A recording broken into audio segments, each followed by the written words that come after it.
ladies and gentlemen. Mr. B here. I have 3 D&D stories here for your convenience. I hope you enjoy them. And if you do, hit that like button, and don't forget to subscribe if you haven't already. 'Twas the night before Christmas, and all was peaceful throughout Santa's house. Not a creature was stirring, not even a mouse, except for the Yule lads who were breaking down Santa's door, preparing to kill Santa and wife of a whore.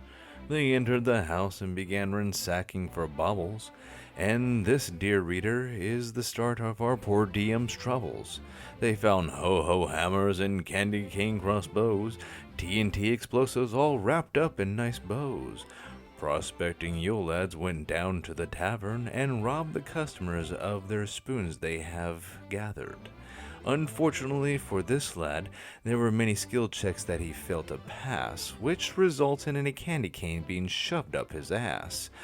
Another Yule lad found drugs of the steroid kind and drugged a Yeti and promptly left it behind. However, after many shenanigans, the police were alerted, and the Yule lads in the tavern were promptly deserted. A motorcycle chase later, and the remaining Yule lads were trapped and surrounded in Santa's house, but that didn't stop some Yule lads from escaping in a rebellious rouse. One lad flew off into the night, while another found himself in an epic motorcycle chase fight. But soon after, the campaign ended, and Santa's town was successfully defended. As for the Yule lads, well, their fate is unknown, for the campaign was ended with our minds blown. As for the one with the cane up in his ass, it is known that he later was kidnapped by a mob he caused to amass. He was brought into the sewers where he snorted some shit, and that's where his tale ends, in a fucking poop pit. To all that read this through is all, I bid you good day to you and all. So, for the life of all that is blessed and holy to me, I still cannot fathom how this happened. It just baffles me, haunts me even. This story revolves around a human ranger.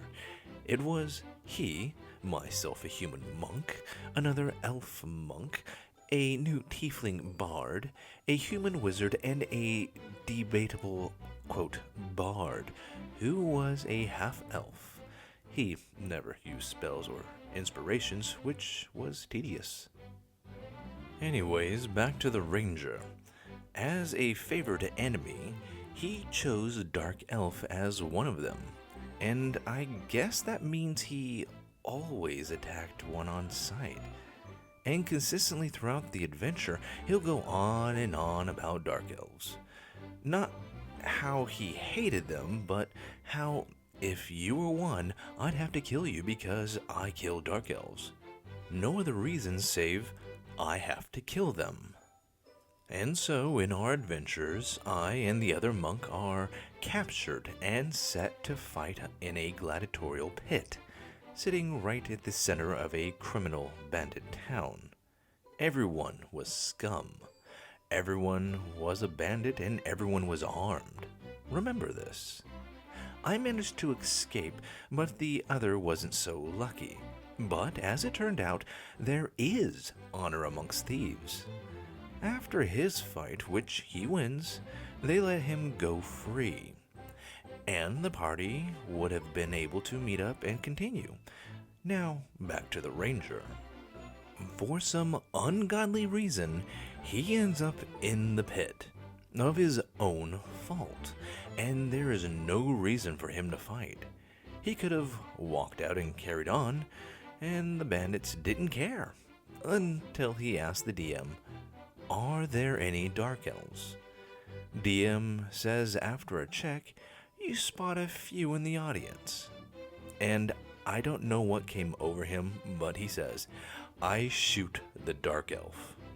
We all look at him in the middle of a pit, surrounded by at least 30 to 40 bandits. He rolls and hits, kills one. And quick as a flash, every single bandit raises a bow or crossbow. We all stare at him with amazement. The party is wondering what the hell he's up to. How can one be so... I don't know. But Then he says, with all the weapons pointed at him, apparently oblivious to it all, I shoot another Dark Elf. DM is bewildered. Are you sure? Yes, I want to shoot the Dark Elf. He rolls and misses, and the obvious consequence unfolds. 30 to 40 odd arrows and bolts fly straight towards him. He dies. Like that. And I still can't fathom how he looked at us and the DM and had the gall to say, well, is nobody gonna heal me? Heal? There's nothing left to heal. You died outright. Roll a new character, the DM says. His look of, oh, what? Was priceless. I will never forget it. Enter our party, scouting the jungle of Chult in the Tomb of Annihilation. A lawful evil hexblade warlock, a neutral good minotaur barbarian, a chaotic neutral ranger, a lawful good paladin, and me, a chaotic good artificer. We were searching the woods around Camp Vengeance to find out who attacked the camp over the course of the last few days. As a setup, our paladin was serving Tyr, but consistently played against characters. He tried to poison the barbarian as well as the rogue's bird with poisonous berries he found. At this point, our DM decided that he'd practically lost the grace of his god. Enter the actual situation. Our party comes upon a wall of mist in the jungle. After some inspection, we come to the conclusion it's safe to cross. To our dismay, our DM makes us roll Constitution, and me, as well as the warlock, end up with amnesia after coming out of the wall. We forget everything that happened since the beginning of our adventure, as well as who our fellow PCs actually were. Cue a raging discussion. We shouted over each other, everyone was confused. Eventually, it became so chaotic that the DM had us roll initiative on the argument to make the situation easier to oversee. This is where things go south fast.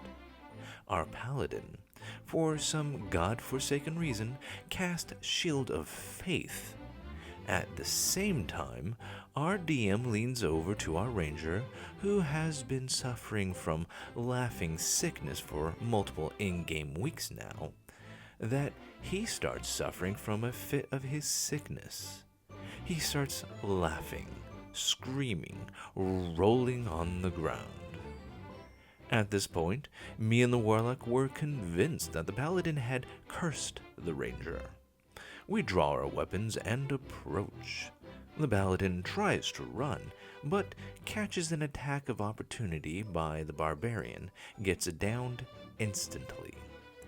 I bound his feet and arms, and we decide to bring him back to Camp Vengeance to have him judged by the commander. We take the rest of the journey without incident. My steel defender dragged the paladin across the floor behind us. We arrive at the camp and get entrance since I am a member of the order that runs the camp. My first character died early on. We drag the paladin before the commander and say that this is the person who has attacked the camp, as well as cursed the ranger and tried to ambush us. Now, keep in mind, just 3 in-game weeks ago, the same commander gave our party the job to search for the person or group that keeps attacking the camp. I expected him to recognize the paladin and clear up the situation. The DM has the commander roll perception. A 2. The commander was absolutely convinced the paladin was the culprit. The paladin tried to call upon his god and faith, but since he had lost his god's grace days before, he didn't come over as convincing. The commander swiftly issued an execution order by stripping the paladin of all his equipment and leaving in the jungle, tied to a tree, to be killed by the native wildlife. In the end, we got to divide up the paladin's equipment and money, as well as receiving a reward from the commander. The warlock and myself eventually regained our memory, but it was way too late at that point. Needless to say, the paladin's player was quite upset, but the way she played him, even the DM agreed that this was a suitable punishment.